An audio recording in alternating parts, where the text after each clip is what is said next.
নবম শ্রেণীর ইতিহাস দ্বিতীয় অধ্যায়ের নির্বাচিত ২০টি সংক্ষিপ্ত প্রশ্নের উত্তর। কবে কোথায় নেপোলিয়নের জন্ম হয়েছিল? নেপোলিয়নের জন্ম হয়েছিল ১৭৬৯ খ্রিস্টাব্দের ১৫ই আগস্ট ভূমধ্যসাগরের কর্সিকা দ্বীপে এক সাধারণ মধ্যবিত্ত পরিবারে। নীল নদের যুদ্ধ ১৭৯৮ খ্রিস্টাব্দে ফ্রান্স ও ইংল্যান্ডের মধ্যে হয়েছিল। এই যুদ্ধে ব্রিটিশ নৌসেনাপতি নেলসনের হাতে নেপোলিয়ন পরাজিত হন। কনসুলেটের শাসন কি? নেপোলিয়ন ডাইরেক্টরির শাসনের অবসান ঘটিয়ে ১৭৯৯ খ্রিস্টাব্দে ফ্রান্সে এক নতুন শাসন ব্যবস্থা চালু করেন।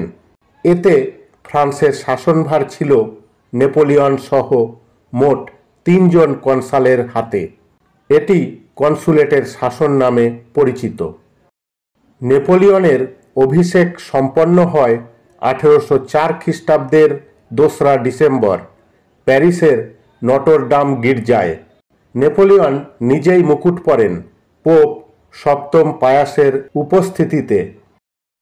কোড নেপোলিয়ন প্রণয়নের উদ্দেশ্য ছিল ফ্রান্সে প্রচলিত পরস্পর বিরোধী আইন বাতিল করে দেশের সর্বত্র একই আইন চালু করা, আগের বৈষম্যমূলক আইনগুলি বাতিল করে সামাজিক সাম্য প্রতিষ্ঠা করা ইত্যাদি। জাস্টিনিয়ান কে ছিলেন?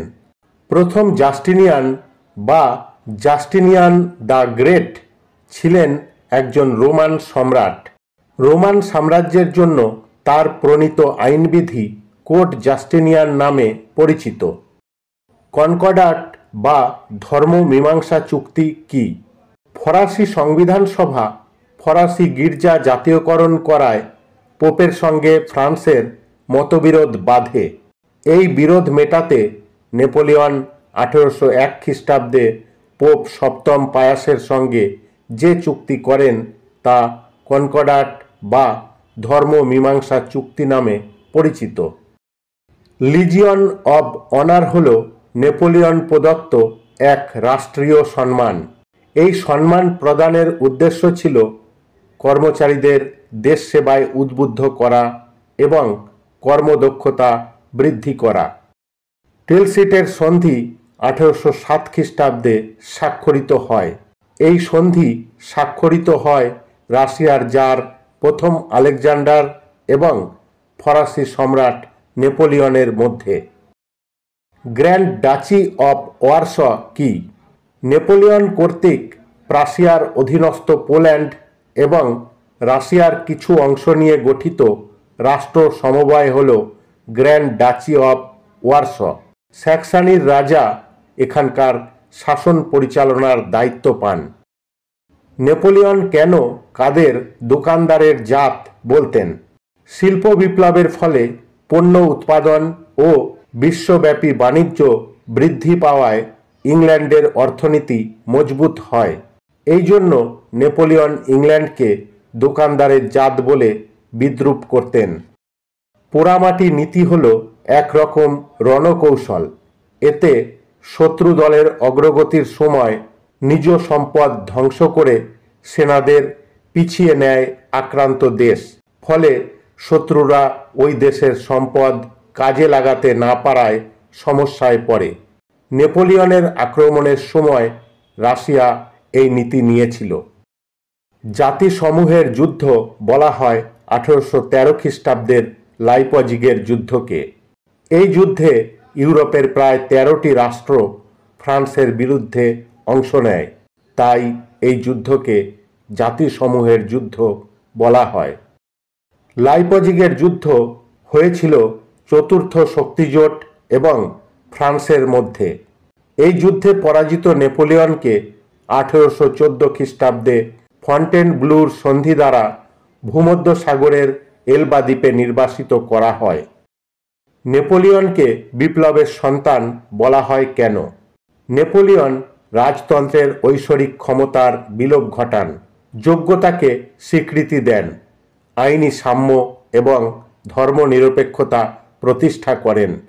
এইভাবে ফরাসি বিপ্লবের মূল আদর্শ সাম্য এবং মৈত্রী প্রতিষ্ঠার জন্য নেপোলিয়নকে বিপ্লবের সন্তান বলা হয়। নেপোলিয়নকে বিপ্লবের ধ্বংসকারী বলা হয় কেন? নেপোলিয়ন বংশানুক্রমিক স্বৈরতান্ত্রিক রাজতন্ত্র প্রতিষ্ঠা করেন। আইনসভাগুলির ক্ষমতা, বাকস্বাধীনতা ও সংবাদপত্রের স্বাধীনতা কেড়ে নেন। এইভাবে ফরাসি বিপ্লবের মূল আদর্শ স্বাধীনতা ধ্বংসের জন্য নেপোলিয়নকে বিপ্লবের ধ্বংসকারী বলা হয়। নেপোলিয়ন পোপ সপ্তম পায়াসকে কেন বন্দী করেছিলেন? রোমের শাসক পোপ সপ্তম পায়াস মহাদেশীয় অবরোধ মানতে অস্বীকার করেন।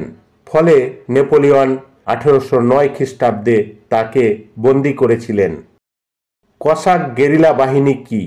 কাস্পিয়ান ও কৃষ্ণ সাগরের উত্তরাঞ্চলে বসবাসকারী একটি জাতি হল কসাক। এরা গেরিলা যুদ্ধে অত্যন্ত পারদর্শী ছিল। নেপোলিয়নের বিরুদ্ধে যুদ্ধসহ 18-20 শতকে বিভিন্ন যুদ্ধে কসাকরা গুরুত্বপূর্ণ ভূমিকা পালন করে।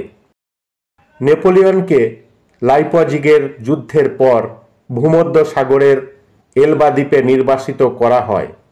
ওয়াটারলুর যুদ্ধের পর আটলান্টিক মহাসাগরের সেন্ট হেলেনা দ্বীপে নির্বাসিত করা হয়।